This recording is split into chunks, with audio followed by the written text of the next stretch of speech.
So here's something I bet we all have in common. I'm kind of ready for things to get back to normal, aren't you?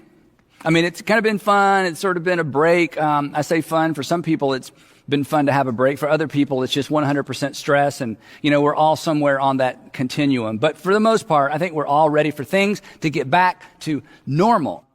But in light of what we've experienced and in light of what we've learned, it would probably be a shame for us to just go back to the normal. So right now, there are a lot of people talking about the new normal. In fact, I bet you've talked about the new normal.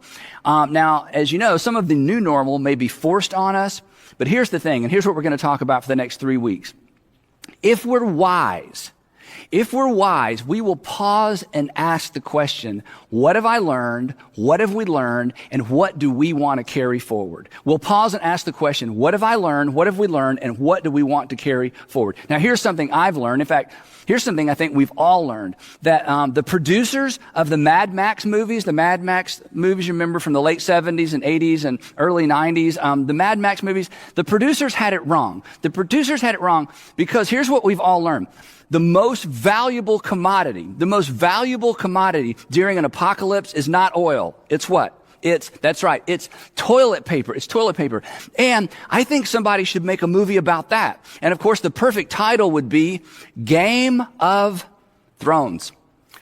But that's taken. Anyway, so the question we're going to ask for the next few weeks is how can we take what we've learned and carry it into the future? Or to the title of this series, how can we be better for it? How can we be better for it? How can we be better as a result of what we've all just experienced? It was forced on us, but we're coming through this. How can we be better for what we've just experienced? And if we don't stop and ask this question, we will forget. And it would be a shame because pain without gain, you know this, pain without any gain is a shame. Now, I realize for some of you, you are not ready to ask this question because your response to me so far is, Andy, I can't think about how to be better for it because I'm still in it. In fact, I'm just beginning to suffer the consequences of what we've just been through. So, hey, thanks. Maybe later I'll check back in, but I can't begin asking the question, how can I be better for it? Because I'm right in the middle of it.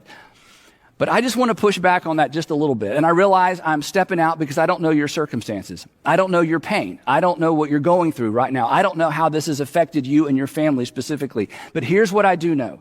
If we don't pay attention, we will not benefit from it. And our tendency will be to rush back to the old normal and miss the lessons learned in this new season or this new normal. Now, to help us understand this just a little bit better, C.S. Lewis, many years ago, in his little book, The Problem of Pain, explores this very tension of what should we learn and when is it too early to begin learning. Here's what he wrote in The Problem of Pain.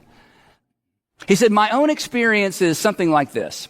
I'm progressing along the path of life in my ordinary, contentedly fallen and godless condition, absorbed in a merry meeting with my friends for the morrow or a bit of work that tickles my vanity when suddenly a stab of abdominal pain that threatens serious disease or perhaps a headline in the newspaper that threatens all of us with destruction sends this whole pack of cards tumbling down. And at first, he says, I'm overwhelmed that all my little happinesses look like broken toys. But then slowly and reluctantly, bit by bit, I try to bring myself into the frame of mind that I should be in at all times. And perhaps, by God's grace, I succeed. And for a day or two, isn't that our experience? And for a day or two, I become a creature consciously dependent on God and drawing its strength from the right sources. But the moment the threat is withdrawn, and you already know what comes next, right? And the reason you know and the reason I know is because it's our story. We've been there, right? For some of you, your story went like this 2 or 3 years ago, maybe 5 years ago. Your husband or wife came to you and said, okay, if you don't change, I'm done. I'm out of here. We've talked and counseled, and I don't see any permanent change. And suddenly he or she had your attention. You sat up straight and you began making changes, right? You began coming home earlier. You started listening better. You paid more attention to the kids. You paid more attention to what he asked and what she asked. And suddenly you became a better husband. You became a better wife, and the marriage got better for a while. But the moment the threat was withdrawn, you began to retreat to your old ways, your old normal, your normal. Or maybe you're a single woman, and maybe your story was something like this, that you discovered, or you at least thought, that you were pregnant. And it scared you to death. And suddenly your religious past came crashing down on top of you. And maybe you prayed for the first time in a long time, and you begged God, and you promised God, and you promised change. And then you discovered that you weren't pregnant, and you were so relieved, and you were a different person. And you behaved yourself, and you stepped back into the standards that you had always embraced growing up for a while. But once the threat was withdrawn, you began to drift back into those normal ways. Or maybe your story is this. You had that scary physical, and your doctor looked at you and said, look, we've talked about this before, and if you don't make changes, you will not be around to play with your grandchildren. You certainly won't be around to play with your great-grandchildren. And he or she got your attention, and you went home and you got serious, and you dieted and you exercised, and people began to say, hey, you're looking better, and you felt better. Everything was better. And for a while, you stuck with it. But then what happened? Well, once the threat was withdrawn, you drifted back to normal. And all of these scenarios, and there are more, you've got your own story. All of these scenarios make me think, what is wrong with us? Why do we have to be led to the brink of disaster before we are willing to make the changes that we've known all along we need to make? Back to C.S. Lewis. Here's how he finishes this idea. But the moment the threat is withdrawn, my whole nature, and look at this verb, this is great, my whole nature leaps back to the toys. God has had me but for 48 hours, and then only by dint of taking everything else away from him. But let him sheathe that sword for a moment. And here's what I want us to avoid. And this is why we're going to talk about this for the next few weeks. Because in order for us to gain through this pain, we have to be intentional. Otherwise, we will all drift back to the normal that we used to have and never learn anything from it. And that's why I wanted to poke and prod just a little bit for the next few weeks. Listen to how he finishes this idea. But let him sheathe that sword for a moment. And I behave like a puppy, that when the hated bath is over, and if you have dogs, you know exactly where this is going. I behave like a puppy that when the hated bath is over, I shake myself as dry as I can, and I race off to reacquire my comfortable dirtiness. If not in the nearest manure heap, at least in the nearest flower bed. Now here's the thing, and you know this, and this is true of all of us. It is human nature to return to bad habits once the pain associated with those bad habits is gone, right? It's human nature. It's human nature to return to our bad habits once the pain associated with those bad habits is gone. In other words, it's human nature to want to get back to whatever normal was. But here's the thing, and you know this, right? Aspiring to normal? Come on. That's not very inspiring, right? So here's the question we're going to wrestle to the ground for the next 3 weeks. How can we be better for it? In other words, you've heard don't let a good thing go to waste. That's true. Well, don't let a bad thing go to waste. In fact, in this situation, it would be worse to allow a bad thing to go to waste. And it is not too soon. And again, I don't know your circumstances, but my hunch is this. It is not too soon to begin asking this question. It's not too soon to begin this discussion. It's not too soon to begin taking inventory and to ask the question, what have I been doing that almost led to my undoing? What have I been doing that almost led to my undoing? Or the flip side is simply this. What should I begin doing now? What should I begin doing that I should have been doing all along? So today, what I want to do to get the discussion kicked off, I want to talk about 3 specific areas. And honestly, the first 2 are going to be a little bit painful.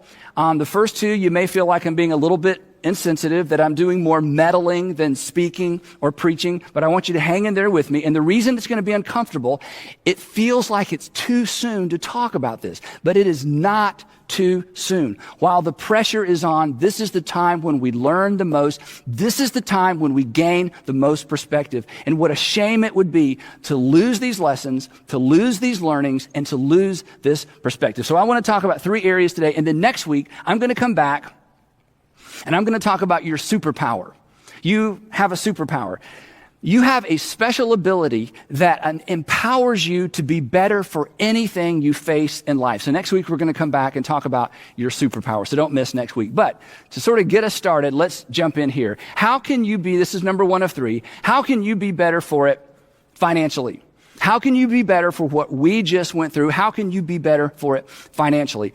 What have you been doing that almost led to your undoing financially? Or perhaps what have you been doing that actually led to your undoing financially?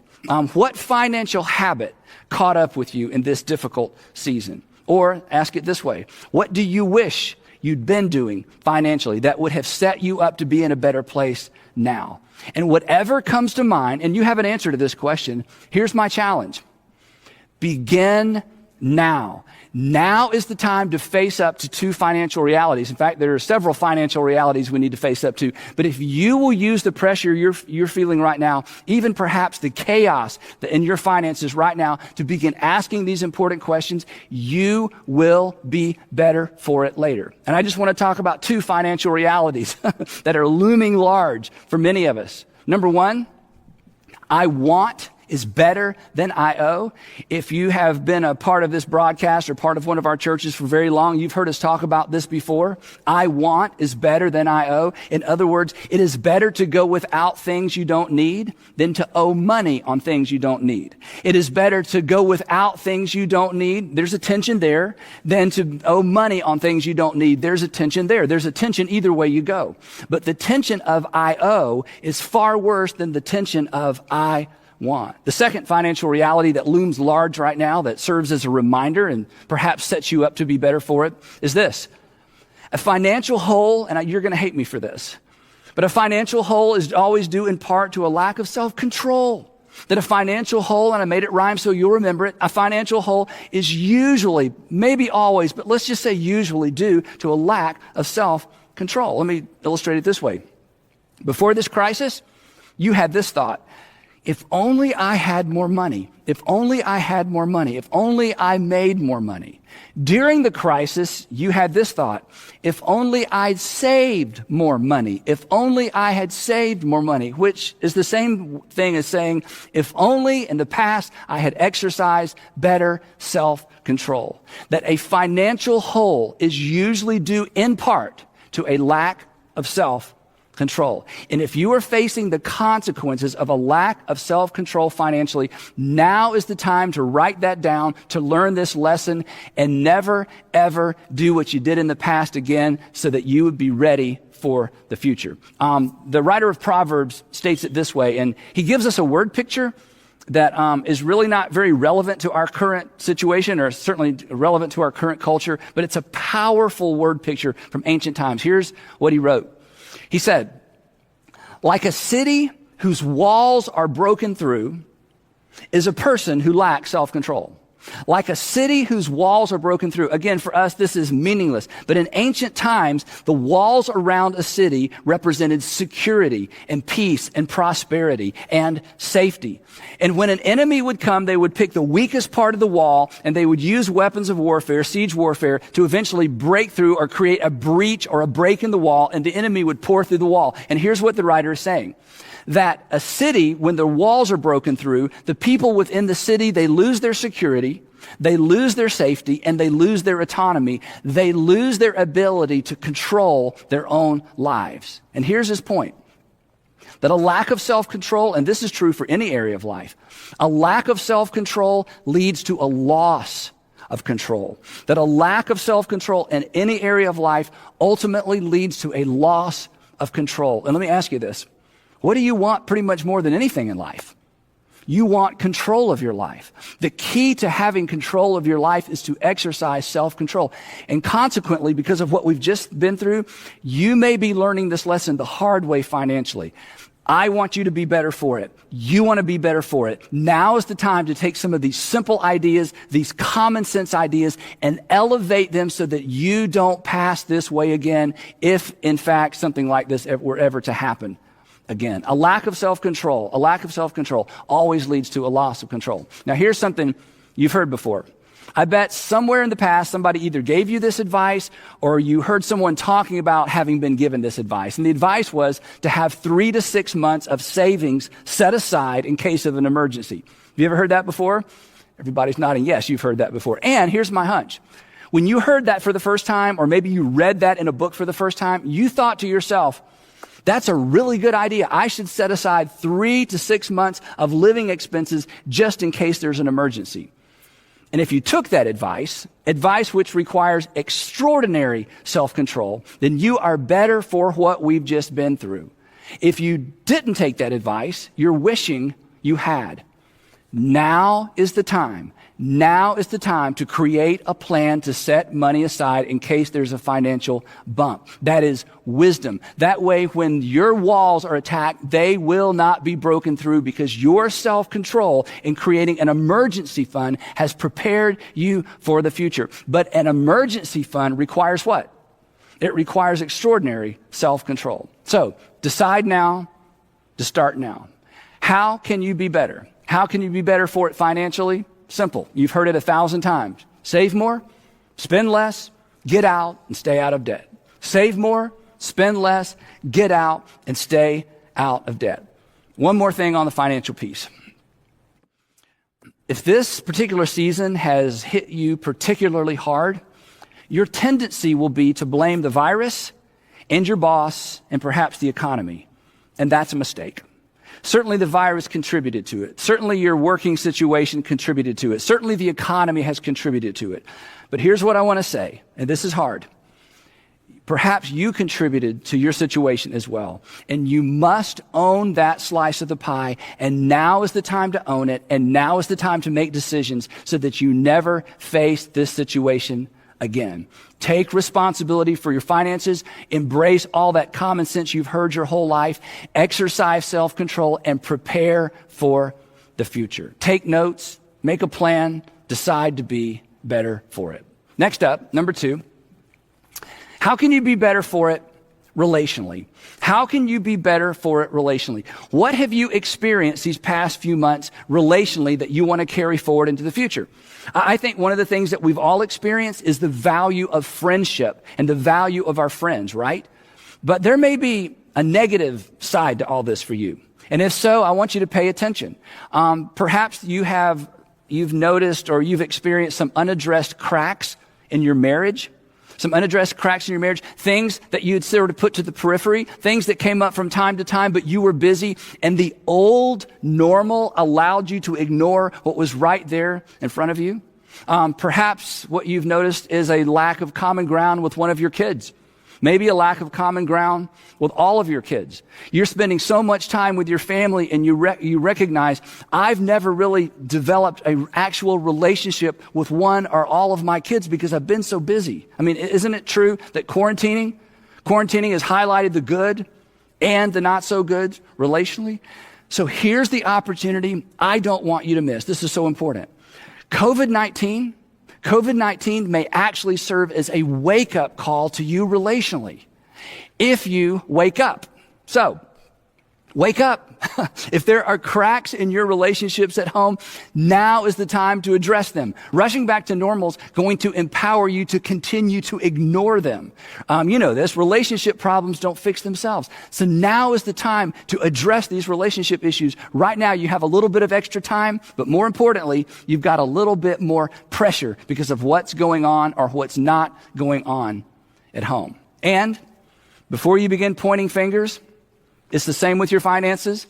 Own your slice of the conflict pie. Own your slice of the conflict pie. In fact, if you get this right, your story of COVID-19, and eventually this is just a story we tell, right? Your story of COVID-19 may be this. that it was actually the catalyst that saved our marriage. If you pay attention to this attention, and if you do the difficult work that faces you right now, rushing back to normal will only allow what's bad to get worse. Right now, what we're facing is forcing us to face perhaps what we've neglected. Perhaps your story will be this. COVID-19 was the catalyst for repairing my relationship with my son. Perhaps your story will be COVID-19 was the catalyst for repairing my relationship with my daughter. Relationally speaking, and I don't think we can exaggerate this, all of this pain with no gain would certainly be an extraordinary, extraordinary shame. Last thing, number 3. How can you be better for it personally?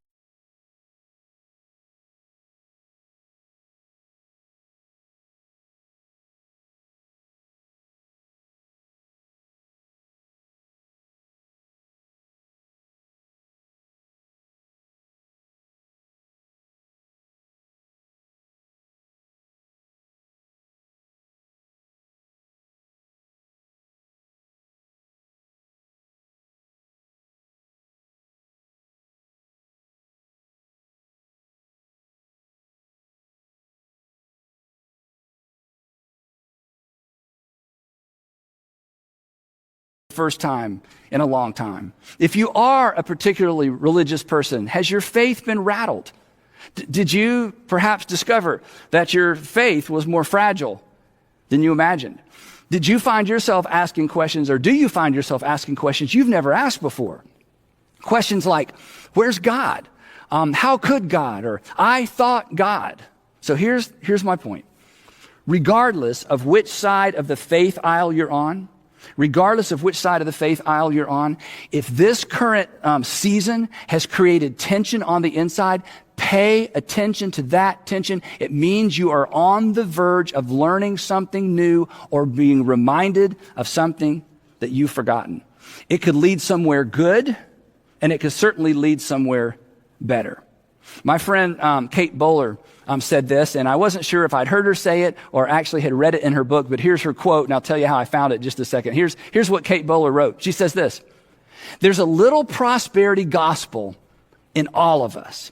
There's a little prosperity gospel in all of us. And the prosperity gospel is this gospel that says basically good things come to good people and bad things come to bad people. That just kind of what goes around comes around, and what comes around goes around. That you sort of earn your way through life, and that God favors certain kinds of people because of their behavior. And in spite of the fact that you may reject that kind of theology, I think she's right.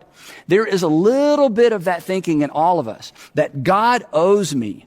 Or if you don't believe in God, that life owes me, or karma owes me, or somebody owes me because I have been a good person and I have lived a good life. Now, Kate is actually a professor at Duke Divinity School. She's also a cancer survivor, and she has written from her pain, and she's basically put her life and her pain out there for the whole world to see and to examine in an effort to help people understand what it means to navigate difficult times. In fact, she wrote a little book that Sandra and I both read. It's entitled, Everything Happens for a Reason, and I love the subtitle, and Other Lies I've Loved. So, as I mentioned, I actually texted Kate to make sure I got her quote right and make sure it was either something she said or something from her book. And as we texted back and forth and I told her what we were going to talk about, here's what she communicated to me in her text. She wrote this. She said, each of us, through the accidental narcissism of wanting to be happy. Don't you want to be happy? I want to be happy. And in wanting to be happy, she says, we kind of find ourselves tripped up in this accidental narcissism. What an insight. We get confused about what we actually deserve. And then she wrote this: the world cannot help us know the difference between who is righteous and who is just plain lucky. Now, here's my point.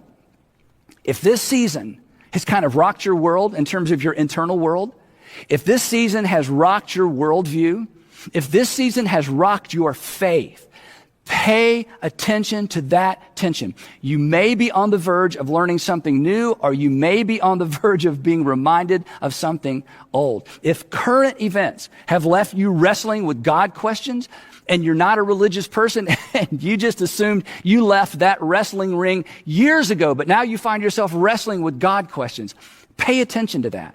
And if you're a Christian, pay attention to this tension as well. You may discover a different kind of faith.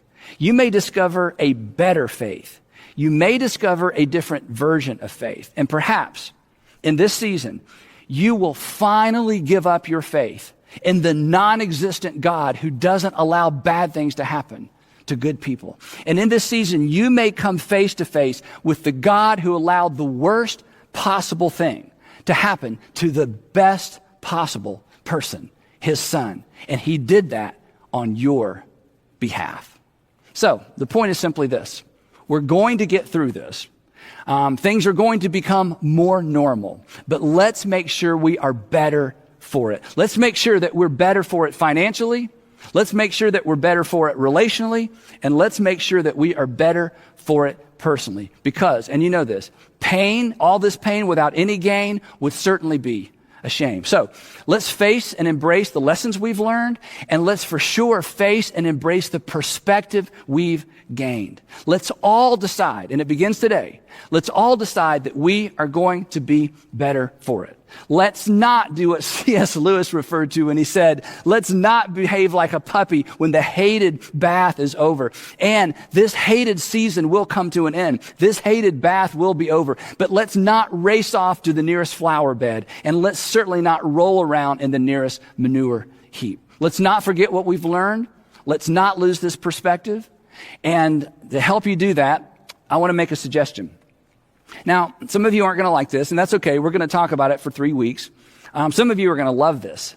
But because it's so easy for us to forget, because it's so easy and because we're so prone to just move on, I want to encourage you as you think about what you want to carry forward from this season.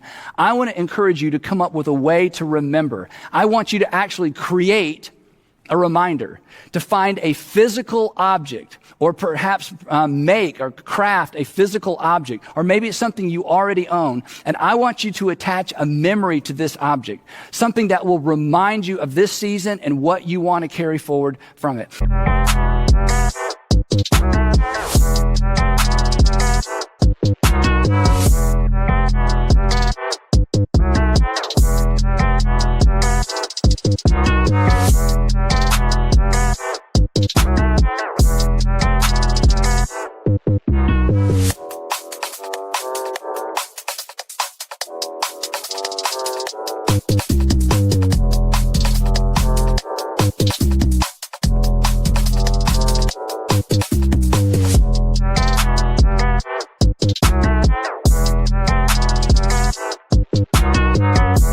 And I want you to take this object, whatever it might be, and I want you to place it somewhere prominent in your life so that you see it and you're reminded.